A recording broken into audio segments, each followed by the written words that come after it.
Good morning. You're watching City News 24/7. I'm Faiza Amin. Over 100 people are out of their homes this morning in Thorncliffe Park. This as an electrical fire continues to burn in the walls of two high-rise buildings. Let's bring in our Dilshad Berman, who is at the scene. As our officials, Dilshad, they've been battling this fire since yesterday afternoon. Hi, good morning, Faiza. That's right. Hundreds of residents have been displaced out of 408 units here at 11 Thorncliffe Park Drive and 21 Overlea Boulevard. It's actually a large L-shaped structure with the two buildings connected to each other. So we're told that the fire broke out in 11 Thorncliffe Park Drive and then spread over to 21 Overlea.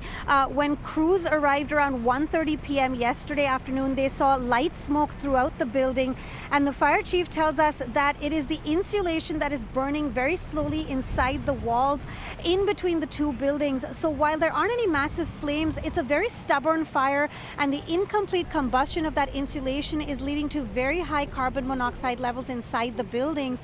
At some points, levels reached 850 parts per million, and just for context, normal levels are 1 to 3 parts per million. So these were very, very high levels, and that's why everyone in the building had to be evacuated. Now, the fire chief says it's one of the most complex and challenging fires that Toronto Fire has had to battle in a very long time. Take a listen. We have been on site, as I said, approaching almost 24 hours at 1 o'clock this afternoon. And what we have discovered is the insulation is between the buildings and between the walls. So this has to be a very meticulous and methodical and systematic approach.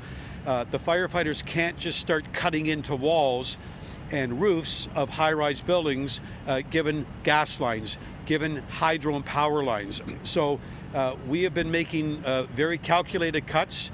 We've been applying foam, we've been applying water, and again, at the same time, we work very closely with hydro, because what we don't want is the unintended impact of damaging the hydro bus or the hydro rooms and making this worse. Now, as I mentioned, there are a total of 408 units in these two buildings, and those who have been evacuated, Toronto Emergency Management has placed 114 people in 70 hotel rooms, and they're continuing to work with Red Cross to provide support to residents. We've also heard that people sheltered in a community center overnight, as well as a mosque nearby, and along with family and friends as well. Now, there is no timeline for when residents can return to their homes. The fire chief said that this could be a situation that will take several days to get under control because of the nature and location of the fire, and of course because of the material that is burning, that insulation. But they said they will stay on scene until the fire is entirely put out. It could take several days, and they say that they will stay on scene not only, of course, until the fire is put out, but up to 24 hours after that as well, to ensure that carbon monoxide levels are down to entirely zero before they can safely let residents back into these buildings. I'll send it back to you. All right, Dilshad Berman following this investigation for us this morning. Dilshad, thank you.